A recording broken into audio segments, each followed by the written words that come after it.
सत्र 2021-22 में विद्यालय स्तर पर आवश्यक 13 पंजिकाओं को अद्यतन करने के संबंध में महानिदेशक स्कूली शिक्षा श्री विजय किरण आनंद जी का स्पष्ट निर्देश सभी जनपदों के जिला बेसिक शिक्षा अधिकारियों को दिनांक 28 मई 2021 के पत्र के माध्यम से दिया गया है। आइए आपको पूरा निर्देश बताते हैं। देखिए, पत्र का विषय है कि विद्यालय स्तर पर आवश्यक पंजिकाओं के रख रखाव व अद्यतन करने के संबंध में। इस पत्र में आगे लिखा गया है कि उपर्युक्त विषयक राज्य परियोजना कार्यालय के पत्रांक दिनांक 31 मार्च 2021 का संदर्भ ग्रहण करने का कष्ट करें, जो शासनादेश संख्या दिनांक 14 अगस्त 2020 के क्रम में विद्यालय स्तर पर व्यवहृत की जाने वाली पंजिकाओं के रख रखाव व उन्हें अद्यतन किए जाने के संबंध में है। देखिए, पूर्व में 14 अगस्त 2020 और 31 मार्च 2021 में अब विद्यालय स्तर पर प्रयोग में आने वाली 13 पंजिकाओं के बारे में संपूर्ण जानकारी दी गई थी। इन्हीं 13 पंजिकाओं को सत्र 2021-22 में अद्यतन करने की बात इस पत्र में कही गई है। राज्य परियोजना कार्यालय के उक्त पत्र द्वारा विद्यालय स्तर पर अद्यतन प्रयोग की जाने वाली एक शिक्षक डायरी एवं 12 अन्य नव विकसित पंजिकाओं के रख रखाव एवं उपयोग संबंधी दिशा निर्देश एवं पंजिकाओं के प्रारूप की प्रति प्रेषित की गई थी।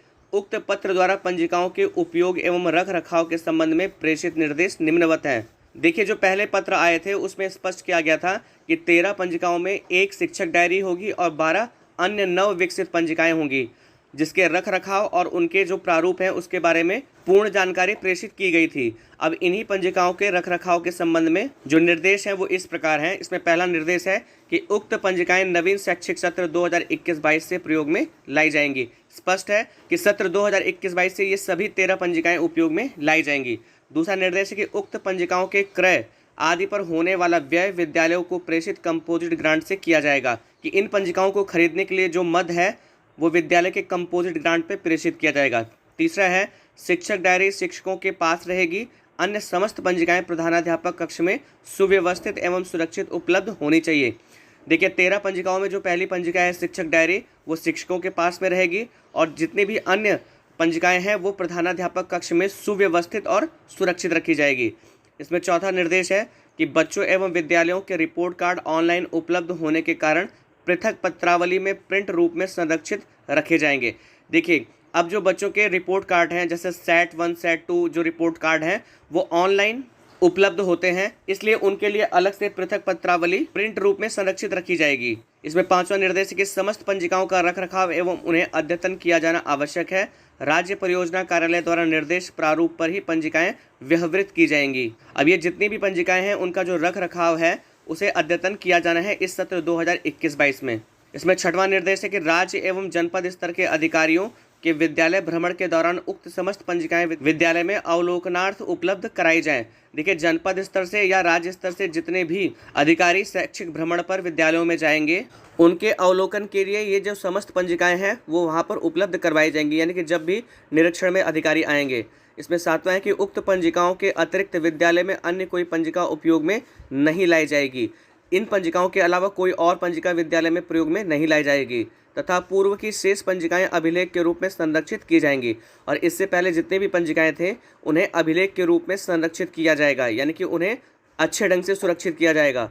उक्त इंगित पंजिकाओं में प्रवेश पंजिका का विवरण, एमडीएम पंजिका, निरीक्षण पंजिका के ऑनलाइन विकल्प प्रेरणा पोर्टल पर उपलब्ध रहेंगे। जो प्रवेश पंजिका है, एमडीएम पंजिका है और जो निरीक्षण पंजिका है, क्योंकि आपने देखा होगा कि अभी कुछ दिन पहले एक आदेश आया था कि बच्चों की जो प्रवेश संबंधी सूचना है वो भी आपको ऑनलाइन करना है। एमडीएम की सूचना तो ऑनलाइन होती है और जितनी निरीक्षण होंगे उनकी भी सूचना ऑनलाइन की जाएगी, जिसका विकल्प प्रेरणा पोर्टल पर उपलब्ध है, जिसे समय समय पर यथा आवश्यकतानुसार अद्यावधिक किया जाएगा और जिसे समय समय पर प्रेरणा पोर्टल पर अपडेट किया जाएगा। प्रेरणा पोर्टल के विभिन्न मॉड्यूल्स में अंकित विवरण भी प्रमाणित माने जाएंगे और प्रेरणा पोर्टल पर ये जो अलग अलग पंजिकाएं हैं उनसे संबंधित जो सूचना अंकित करनी है उसे प्रमाणित माना जाएगा। इसमें आठवां है कि बेसिक शिक्षा परिषद के अंतर्गत एक परिसर में संचालित प्राथमिक एवं उच्च प्राथमिक विद्यालयों के संविलियन के पश्चात छात्र प्रवेश पंजिका में किए जाने वाले संशोधन के संबंध में शिक्षा निदेशक बेसिक उत्तर प्रदेश कार्यालय द्वारा प्रेषित पत्र संख्या दिनांक 22 दिसंबर 2020 में प्रदत्त निर्देशानुसार कार्यवाही की जाएगी। देखिए, जो कंपोजिट विद्यालय हैं तो उनके छात्र प्रवेश पंजिका में जो संशोधन के संबंध में जो निर्देश प्राप्त हैं वो शिक्षा निदेशक बेसिक उत्तर प्रदेश कार्यालय के पत्र 22 दिसंबर 2020 में जो निर्देश दिए गए हैं उसके अनुसार कार्यवाही की जाएगी। इसमें अंत में लिखा है कि तत्क्रम में राज्य परियोजना कार्यालय के उक्त पत्र दिनांक 31 मार्च 2021 की छाया प्रति पुनः संलग्न कर निर्देशित किया जाता है कि संलग्न पत्र में दिए गए निर्देशानुसार अग्रिम कार्यवाही सुनिश्चित की जाए तथा कृत कार्यवाही की आख्या राज्य परियोजना कार्यालय समग्र शिक्षा उत्तर प्रदेश लखनऊ को भी उपलब्ध कराया जाए। देखिए, इससे पूर्व जो 31 मार्च 2021 का जो निर्देश था उसमें इन सभी पंजिकाओं को आप कैसे प्रयोग करेंगे उसके बारे में विस्तृत योजना दी गई थी, जिसको इस पत्र के साथ में संलग्न किया गया है। अब मैं इस वीडियो के लास्ट में उन सभी पंजिकाओं का प्रयोग आप कैसे करेंगे, उनमें जो भी सूचनाएं आपको अंकित करनी है वो आप कैसे अंकित करेंगे, जिस पर हमने पहले भी वीडियो बनाया था। तो अगर आपने वो वीडियो देखा है तो आप वीडियो को यहाँ पर स्टॉप कर सकते हैं, अदरवाइज आप पूरा वीडियो आगे देख सकते हैं। जो पीपीटी आपको स्क्रीन पर दिख रही है, इसमें हमने आपको नए सत्र में उपयोग में आने वाले 14 पंजिकाओं के बारे में पूर्व में एक वीडियो के माध्यम से बताया था, लेकिन विभाग के नवीन आदेश के क्रम में क्रमांक 8 और क्रमांक 9 के अंतर्गत आय व्यय पंजिका और चेक इश्यू पंजिका को एक साथ रखा गया है। इस तरह इन पंजिकाओं की कुल संख्या 13 हो गई है। अब नए सत्र में यानी कि 2021-22 में सभी परिषदीय विद्यालयों में केवल यही 13 पंजिकाएं उपयोग में लाई जाएंगी। इसके अलावा पहले से उपयोग में लाई जा रही पंजिकाएं विद्यालय में सुरक्षित रखी जाएंगी। जो स्लाइड आपको स्क्रीन पर दिख रही है, इससे संबंधित हमने एक वीडियो बनाया था जिसमें हमने इन सभी पंजिकाओं को कैसे उपयोग करना है पर चर्चा की थी। वीडियो का लिंक डिस्क्रिप्शन बॉक्स में है, आप देख सकते हैं। विभाग द्वारा इन सभी पंजिकाओं का प्रारूप भी जारी कर दिया गया है। इन पंजिकाओं के क्रय हेतु मद भी कंपोजिट ग्रांट में प्रेषित करने के निर्देश जारी कर दिए गए हैं। आइए अब एक एक करके इन सभी पंजिकाओं के प्रारूपों पर चर्चा की जाए। इसमें जो सबसे पहली पंजिका है वो है शिक्षक डायरी। सभी परिषदीय विद्यालयों में प्रत्येक अध्यापक की अपनी इंडिविजुअल शिक्षक डायरी होगी, जिसमें वो दैनिक शिक्षण योजना बनाएंगे। विभाग द्वारा सभी विद्यालयों में सभी अध्यापकों के लिए शिक्षक डायरी भेजी गई है और इसका उपयोग कैसे करना है ये हम आपको पिछले वीडियो में बता चुके हैं। अब आइए विद्यालय में उपयोग की जाने वाली दूसरी नवीन पंजिका के बारे में चर्चा की जाए। यह है आपका कार्मिक उपस्थिति पंजिका। जब आप इस अटेंडेंस रजिस्टर को देखेंगे तो उसका जो ऊपर का पेज होगा उस पर कुछ इस टाइप का इंटरफेस होगा। इस पर लिखा है कार्मिक उपस्थिति पंजिका। जब आप इसमें नीचे की तरफ जाएंगे तो देखिए, इसमें सबसे पहले आपको विद्यालय का नाम, फिर विद्यालय का प्रकार, फिर विकासखंड का नाम, फिर जनपद का नाम और फिर विद्यालय का U- कोड लिखना है। इसके बाद जब आप रजिस्टर को खोलेंगे तो उसमें जो सबसे पहला पेज आएगा उसमें भी आपको वही इन्फॉर्मेशन भरनी है जो अभी आपने भरी थी। अब देखिए, जब रजिस्टर को आप आगे खोलेंगे यानी कि अगले पन्ने पे जाएंगे तो इसमें एक नया पेज इंक्लूड किया गया है जिसमें सभी अध्यापकों की कुछ पर्सनल डिटेल भरनी है। इसमें सबसे पहला कॉलम आप देख सकते हैं क्रम संख्या, फिर EHRMS कोड यानी कि मानव संपदा कोड भरा जाएगा, फिर शिक्षक ऑब्लिक कार्मिक का नाम, फिर पिता पति का नाम, फिर वर्ग, फिर शैक्षिक योग्यता, फिर आधार संख्या और पैन नंबर। पहले रजिस्टरों में ऐसा नहीं होता था, लेकिन अब सभी अध्यापकों की इस तरह की जो पर्सनल डिटेल है वो भरी जाएगी। कुछ और डिटेल भी है। जब आप अगले पन्ने पे जाएंगे तो देखिए, इसमें आपको mobile number oblique WhatsApp number यहाँ पर एंटर करना है, फिर ईमेल आईडी यहाँ पर सभी अध्यापकों की भरी जाएगी, फिर प्रथम नियुक्ति तिथि, फिर जनपद में नियुक्ति की तिथि, फिर वर्तमान विद्यालय में नियुक्ति की तिथि, फिर पदोन्नति तिथि, फिर पत्राचार का पता, फिर पढ़ाए जाने वाली कक्षा एवं विषय, फिर कार्मिक की रुचि का क्षेत्र और फिर कार्मिक की फोटोग्राफ। तो देखिए, यहाँ पर आप देख रहे होंगे, यहाँ पर राइट हैंड कॉर्नर में सत्र लिखा हुआ है। तो ये 2 पन्ने हैं। तो जैसे आप रजिस्टर खोलते हैं तो उसका लेफ्ट हैंड साइड और जो राइट हैंड साइड पेज है उसमें ये दोनों इन्फॉर्मेशन जो पर्सनल इन्फॉर्मेशन है वो आपको भरनी है। और इस तरह के आप इस रजिस्टर में शुरुआत में 4 पन्ने देखेंगे। देखिए, आप जब इसमें नीचे आएंगे तो आपको फिर से आपको यही इन्फॉर्मेशन फिल करने का पेज मिलेगा। अब आइए हम आपको बताते हैं कि जो आपकी दैनिक उपस्थिति है उसके लिए जो पेज यहाँ पर दिया गया है वो आप कैसे फिल करेंगे। तो देखिए, यहाँ पर आपको जो अगला पेज मिलेगा जिसमें आप अपनी दैनिक उपस्थिति भरेंगे, इसमें सबसे ऊपर आपको विद्यालय का नाम भरना है। फिर देखिए, यहाँ पर पहला कॉलम क्रम संख्या है, यानी कि आप इसमें पहला नंबर डालेंगे। फिर उसके ठीक सामने कार्मिक का नाम एवं पद है, यहाँ पर आप पहले अध्यापक का नाम लिखेंगे। आप चाहें तो यहाँ पर प्रधानाध्यापक का नाम लिख सकते हैं। फिर उसके बाद आप देखेंगे कि आने का समय, फिर उसके नीचे हस्ताक्षर, फिर जाने का समय और फिर हस्ताक्षर लिखा है, यानी कि यहाँ पर आपको आने जाने का समय भी अंकित करना है और उसके नीचे आपको हस्ताक्षर भी करना है। तो इस पेज पे टोटल यानी कि देख रहे होंगे आप 1, 2, 3, 4 से लेकर 18 तारीख तक का आप जो अटेंडेंस है वो यहाँ पर फिल कर सकते हैं आप। इसके बाद का जो होगा वो राइट हैंड पेज पे होगा। आपको यहाँ पर ऊपर नीचे वो पेज दिखेगा, लेकिन जब आप रजिस्टर खोलेंगे तो आपको राइट हैंड साइड और लेफ्ट हैंड साइड में दिखेगा। फिर देखिए जो आपका राइट हैंड साइड का पेज होगा उसमें आपको ऊपर विकास खंड का नाम, जनपद का नाम, माह और वर्ष अंकित करना होगा। पिछले पेज में 18 तक की तारीख हमने कवर की थी और इस पेज में आप देख रहे होंगे 19 से 31 तारीख तक की तारीख है। तो यानी कि 19 तारीख से 31 तारीख तक की जो अटेंडेंस है वो आप इस पेज पे फिल करेंगे। उसके बाद देखिए अवकाश की संख्या ये पहले के जैसे है, जैसे आपका पहले रजिस्टरों में होता था। और लास्ट में है माह में प्रशिक्षण, प्राप्त प्रशिक्षण, कि जितने भी प्रशिक्षण आपने प्राप्त किए हैं वो आप यहाँ पर अंकित करेंगे। तो इसी तरह से अब जो आज बाकी पेज आएंगे वो ठीक इसी तरह से होंगे जैसा कि हमने इस पेज पर डिस्कस किया कि आप अपनी अटेंडेंस को कैसे फिल करेंगे। तो जो नवीन सत्र से जो आपका अध्यापक उपस्थिति पंजिका होगी उसका जो प्रारूप होगा वो कुछ इस तरह का होगा। अब आइए अगली यानी कि तीसरी पंजिका पर चर्चा की जाए, जो है प्रवेश पंजिका। यानी कि छात्रों के प्रवेश से संबंधित जो पंजिका है उसका जो नया प्रारूप होगा वो कैसा होगा, इस पर चर्चा की जाए। इसमें आपको एक नई चीज़ और बतानी है कि जो अब ये नई पंजिकाएं आने वाली हैं इसमें आप देख रहे होंगे कि यहाँ पर सर्व शिक्षा अभियान का लोगो है, फिर बीच में उत्तर प्रदेश सरकार का लोगो है, फिर मिशन प्रेरणा का भी लोगो यहाँ पर पहले से प्रिंट किया गया है। तो देखिए ये जो प्रवेश पंजिका है इसका जो मेन पेज होगा वो कुछ इस तरह का दिखेगा, कुछ एट्रैक्टिव लुक है जो अब नए रजिस्टर आ रहे हैं। इसमें जब आप नीचे आएंगे तो ठीक उसी तरह से जैसे कि हमने आपको अध्यापक उपस्थिति पंजिका में बताया था कि आपको विद्यालय की इन्फॉर्मेशन भरनी है, विद्यालय का नाम, विद्यालय का प्रकार, विकासखंड, जनपद का नाम और विद्यालय का यूडैश कोड। इसमें जब आप नीचे की तरफ आएंगे तो अंदर भी आपको सेम इन्फॉर्मेशन ऐसे ही भरनी है। अब देखिए यहाँ पर जो आपको बच्चों के प्रवेश पंजिकाओं से संबंधित जितने कॉलम आपको भरने हैं, देखिए इसमें सबसे पहले ऊपर आपको विद्यालय का नाम भरना है। फिर इसमें जो टोटल नंबर ऑफ कॉलम है, देखिए 14 तो आपको इस पेज पे दिख रहे होंगे। और फिर जब आप नीचे आएंगे तो आप देख रहे होंगे यहाँ पर 15 से लेकर 32 तक, यानी कि जब भी आप किसी बच्चे का प्रवेश करेंगे विद्यालय में तो उससे संबंधित 32 डिटेल आपको भरनी है। अब ये 32 डिटेल आपको क्या भरनी है आप यहाँ पर पढ़ सकते हैं। इसमें सबसे पहले क्रम संख्या होगा, फिर छात्र की यूनिक पहचान संख्या यानी कि जो भी पहचान है वो आपको यहाँ पर दर्ज करना होगा, बच्चे का प्रवेशांक, छात्र का नाम, लिंग, छात्र दिव्यांग है कि नहीं, हाँ ना में भी लिखना होगा, छात्र का आधार नंबर, मातृभाषा क्या है, जन्म तिथि अंकों में, जन्म तिथि शब्दों में, माता का नाम, माता का आधार नंबर, पिता का नाम, पिता का आधार नंबर, वर्तमान पता। और फिर जब आप अगले पेज पे जाएंगे यानी कि राइट हैंड साइड वाले पेज पे देखेंगे तो जाति धर्म लिखा है, फिर वर्ग व्यवसाय लिखा हुआ है, फिर प्रवेश तिथि व कक्षोन्नति तिथि, कि प्रवेश की क्या तिथि है और कक्षा जब बच्चा मतलब उत्तीर्ण करता है तो उसकी तिथि क्या है यहाँ पर लिखना है। फिर है यदि किसी विद्यालय में शिक्षा प्राप्त की है तो उसका नाम व टीसी का क्रमांक, जैसे बच्चा अगर किसी विद्यालय से नाम कटवा के आया है तो टीसी का क्रमांक आप यहाँ पर दर्ज करेंगे। यदि विद्यार्थी ने पुनः प्रवेश लिया हो तो पहले का प्रवेशांक नंबर, अगर उसी विद्यालय में अध्ययनरत था बच्चा और फिर उसने किसी वजह से विद्यालय यानी कि पढ़ना छोड़ दिया है और फिर से प्रवेश प्राप्त करना चाहता है तो आपको जो पहले उसका प्रवेशांक था वो यहाँ पर दर्ज करना होगा।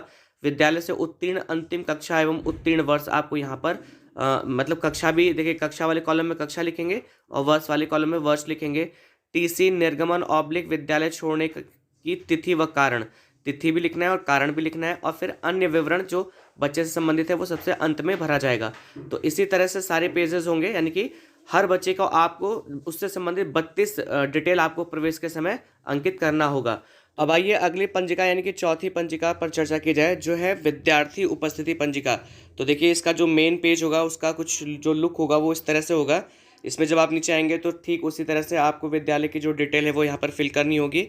इसमें जब आप नीचे की तरफ आएंगे तो छात्रों से संबंधित आपको उनकी कुछ पर्सनल डिटेल यहाँ पर भरनी होगी।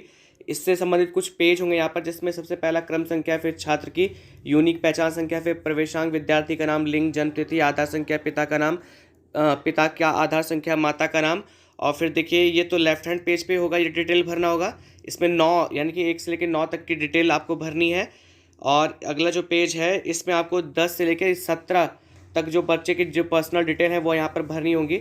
इसमें माता का आधार संख्या, वर्ग, वर्तमान पता, अभिभावक का mobile number oblique WhatsApp number, छात्र ऑब्लिक अभिभावक का ऑब्लिक खाता धारक का नाम, खाता संख्या, शाखा सहित बैंक का नाम और IFSC कोड। तो इस तरह से कुछ पेज होंगे जिसमें विद्यालय के सभी बच्चों का जो डिटेल है वो फिल हो सके। और इसमें जब आप नीचे की तरफ आएंगे तो जो छात्रों की दैनिक उपस्थिति होगी वो किस तरह से आपको लेनी है उससे संबंधित पेज है। आइए इस पर चर्चा की जाए। देखिए यहाँ पर है विद्यार्थी उपस्थिति पंजिका लिखा हुआ है। फिर सबसे पहले विद्यालय का नाम लिखना है, फिर क्रम संख्या, फिर हर बच्चे का यानी क्रम संख्या 1 डालेंगे, फिर पहले बच्चे का प्रवेशांक, फिर उस बच्चे का नाम, फिर 1 से लेकर 10 तारीख तक यानी कि जो बच्चे की उपस्थिति होगी वो आप इस लेफ्ट हैंड साइड वाले पेज पर दर्ज करेंगे। और उसके बाद जो राइट हैंड साइड पेज होगा उसमें देखिए ऊपर विकास खंड का नाम, फिर जनपद का नाम भरना है आपको, ऊपर देखिए माह वर्ष का नाम भरना है, फिर 11 तारीख से लेके और 31 तारीख तक का जो बच्चे की उपस्थिति होगी वो इस पन्ने पे दर्ज होगी। फिर सबसे लास्ट में आपको माह में कुल उपस्थिति भी यहाँ पर लिखनी होगी। ये एक नई चीज़ इंक्लूड हुई है, ये जो हमारे पहले का रजिस्टर होते थे उसमें नहीं होता था। तो इस तरह से ये और भी पेजेस हैं जिसमें आप हर महीने के जो बच्चे की उपस्थिति है वो आप दर्ज कर सकते हैं। अब आइए अगली पंजिका पे चर्चा की जाए, जो है निःशुल्क सामग्री वितरण पंजिका। देखिए विद्यालय में जितनी भी चीज़ें निःशुल्क वितरित होती हैं उनकी एक ये समेकित पंजिका है। यानी कि जैसे निःशुल्क पाठ्य पुस्तक हो गया, जूता मोजा हो गया, स्वेटर हो गया, बैग हो गया, इन सभी के लिए एक संयुक्त पंजिका बनाई गई है। इसमें जब आप नीचे की तरफ आएंगे तो देखिए विद्यालय की इन्फॉर्मेशन आपको भरनी होगी। फिर जब आप इसमें नीचे की तरफ आएंगे तो देखिए वितरण पंजिका लिखा हुआ है। इसमें सबसे पहले आपको विद्यालय का नाम लिखना है, सबसे पहला कॉलम क्रम संख्या, फिर छात्र की यूनिक पहचान संख्या, फिर प्रवेशांक, विद्यार्थी का नाम और कक्षा लिखा हुआ है। इसके बाद पुस्तकों का नाम, जो जो भी पुस्तकें निःशुल्क वितरित की जाती हैं उन सभी पुस्तकों का नाम लिखेंगे। यहाँ पर आप देखिए क्रम संख्या में सबसे यहाँ पर आप 1 नंबर डालेंगे, फिर बच्चे का डिटेल डालेंगे, उसको कौन कौन सी किताबें मिली हैं उसके सामने आप टिक करेंगे। तो ये तो लेफ्ट हैंड साइड पेज है। जब आप राइट हैंड साइड पेज पे जाएंगे देखिए इसमें नीचे कक्षा अध्यापक का हस्ताक्षर भी करना है आपको। फिर ये देखिए राइट हैंड साइड वाले पेज में आपको विकास खंड का नाम, जनपद और शिक्षा सत्र लिखना होगा। तो देखिए जो बाकी किताबें बच गई हैं वो उस पेज पे अंकित की गई हैं। फिर यहाँ पर हस्ताक्षर होगा, जो बच्चा इन सारी किताबों को प्राप्त कर चुका है उसका यहाँ पर हस्ताक्षर करवाना होगा। फिर देखिए यहाँ पर बैग का कॉलम है, यूनिफॉर्म, जूता मोजा, स्वेटर, है ना। तो ये जो निःशुल्क बैग, यूनिफॉर्म, जूता मोजा और स्वेटर आप वितरित करेंगे उसकी डिटेल भी आप इसी पेज पे भरेंगे। यानी कि आपको अलग से कोई रजिस्टर बनाने की आवश्यकता नहीं है। बैग के अंतर्गत पहले आपको वितरण तिथि और फिर बच्चे का हस्ताक्षर कराना है। फिर यूनिफॉर्म के अंतर्गत वितरण तिथि और फिर बच्चे का हस्ताक्षर कराना है। ठीक इसी तरह से जूता मोजा और स्वेटर में भी करना है। फिर यहाँ पर देखिए अगले कॉलम में है विद्यार्थी ऑब्लिक माता पिता ऑब्लिक अभिभावक के हस्ताक्षर, कि अगर बच्चा छोटा है जैसे कक्षा 1 में पढ़ता हो और वो हस्ताक्षर न कर पाता हो तो यहाँ पर अभिभावक भी हस्ताक्षर कर सकते हैं। और सबसे लास्ट में आपको अन्य टिप्पणी अंकित करनी है अगर कोई हो तो। अब आइए अगली नवीन पंजिका पर चर्चा की जाए, जो है स्टॉक पंजिका।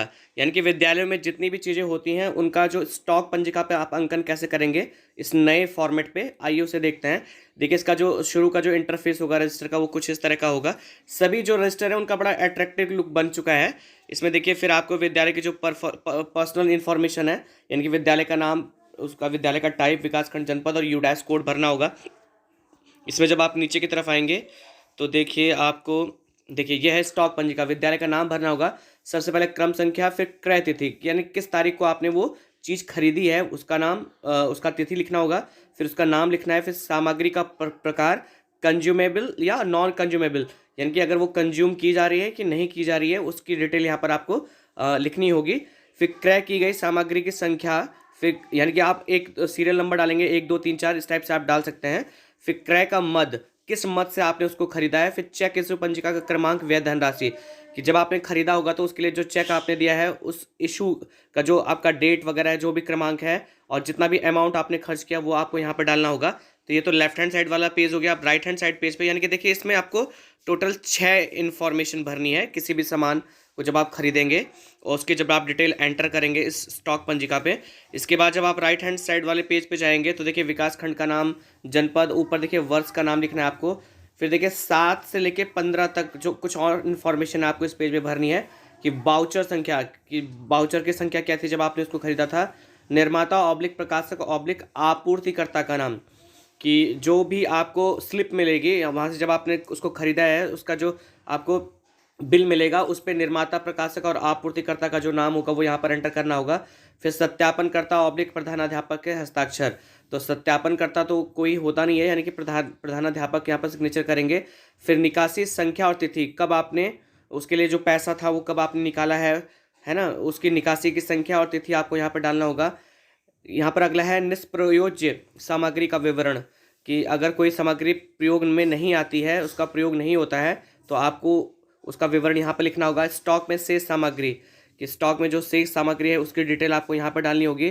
फिर यहाँ पर सत्यापनकर्ता ऑब्लिक प्रधानाध्यापक का हस्ताक्षर होगा। फिर अगर कोई टिप्पणी है तो यहाँ पर आप अंकित कर सकते हैं, यानी कि अगर कोई चीज़ अगर ख़राब हो गई है या चोरी हो गई है तो उससे संबंधित चीज़ जो टिप्पणी होगी वो आप यहाँ पर अंकित करेंगे। तो इसी तरह के और भी पेजेस हैं यानी कि आप अगर और भी ज़्यादा सामग्रियाँ आपके विद्यालय में हैं तो उनसे संबंधित जो चीज़ें हैं वो आप यहाँ पर लिख सकते हैं।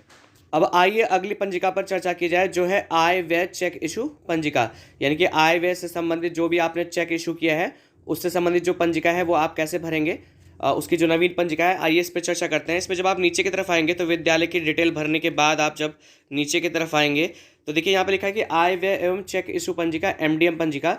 तो इसमें देखिए ये जो लेफ्ट हैंड साइड पेज है इसमें जो आपको प्राप्त धनराशि है उसका विवरण अंकित करना है। इसमें सबसे पहले आपको क्रम संख्या, फिर दिनांक, फिर प्राप्त धनराशि और फिर मद का नाम, कि जितनी भी धनराशि आपने आपके मतलब अकाउंट में, एमडीएम अकाउंट में क्रेडिट हुई है वो किस मद में क्रेडिट हुई है वो मद भी लिखना होगा, और जितनी भी धनराशि प्राप्त हुई है उसका अमाउंट भी लिखना होगा। तो ये तो लेफ्ट हैंड साइड वाला पेज है जो प्राप्त धनराशि का विवरण जिस पे आपको अंकित करना है। जब इसमें आप अगला पेज यानी कि राइट हैंड साइड वाला पेज लिखेंगे तो देखिए उसमें खाता का प्रकार लिखना होगा, खाता संख्या, यानी कि अगर एमडीएम खाता है तो एमडीएम खाता लिखना होगा, और अगर एसएमसी खाता है तो एसएमसी खाता लिखना होगा। फिर खाता का संख्या, फिर बैंक का नाम ऑब्लिक शाखा का नाम, फिर वर्ष का नाम लिखना होगा। और यहाँ पर आप देख रहे होंगे कि व्यय धनराशि का विवरण, यानी कि राइट हैंड साइड वाले पेज पे आपको व्यय धनराशि का विवरण डालना है।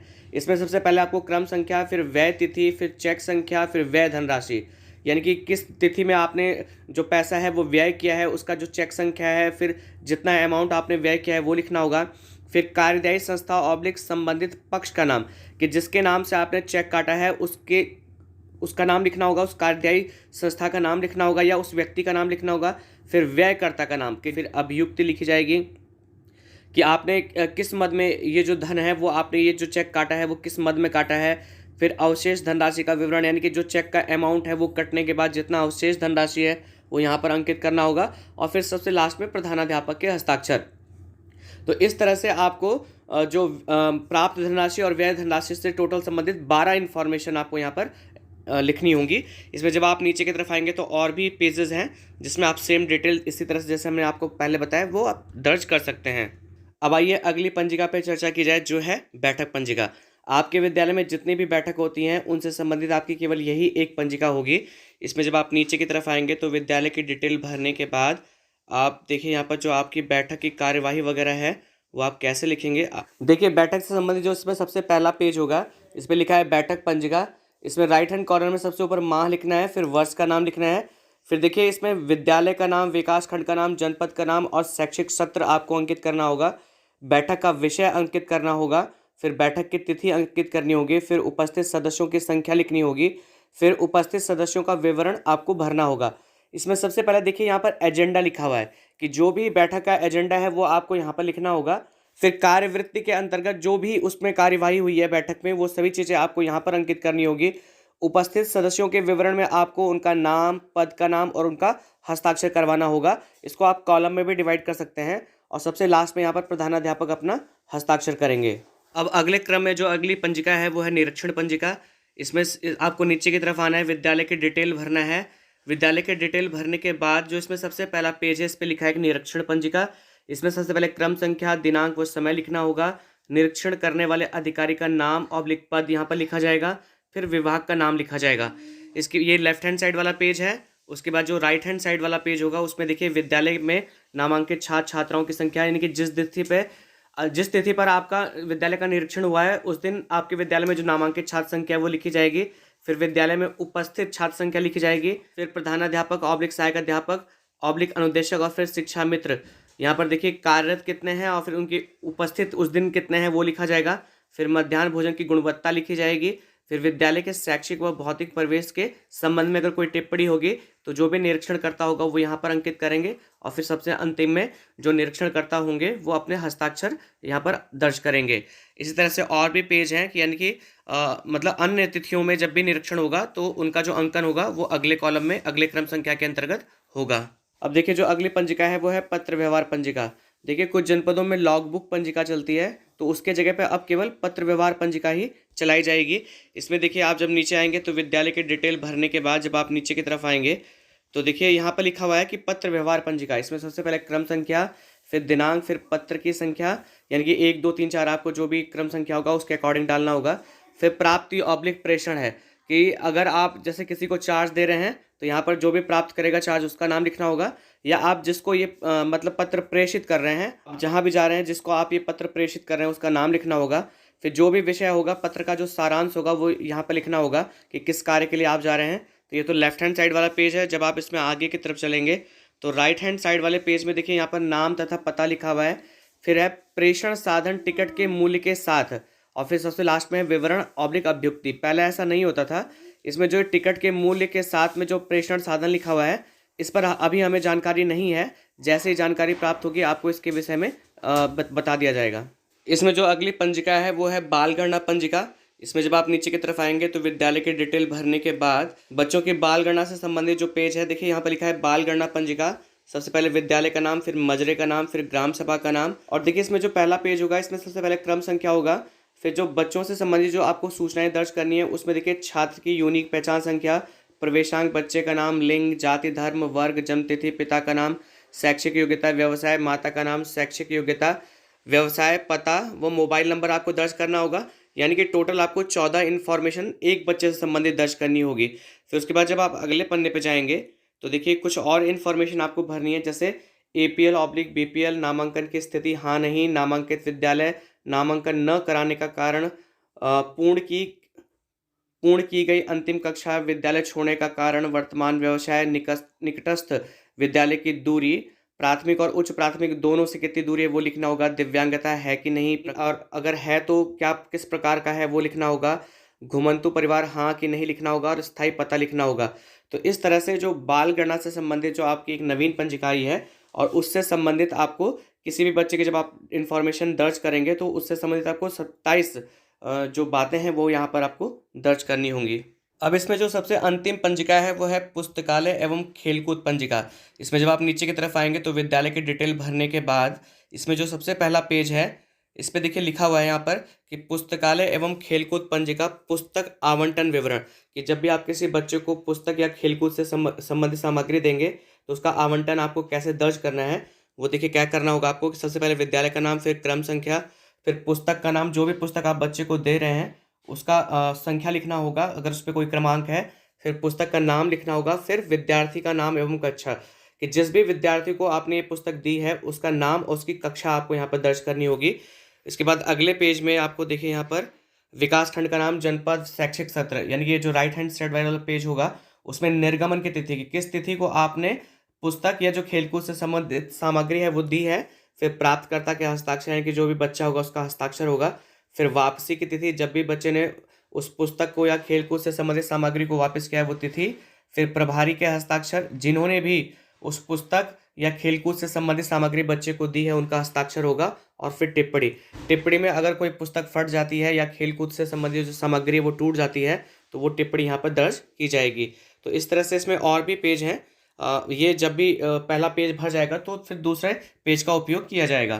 तो मैं आशा करता हूँ कि इस वीडियो के माध्यम से अब जो नवीन सत्र से 13 पंजिकाएं विद्यालय में उपयोग की जाएंगी उनसे संबंधित जो भी इन्फॉर्मेशन आपको बताई गई कि कैसे इसका इस्तेमाल करना है आपको अच्छे से समझ में आया होगा।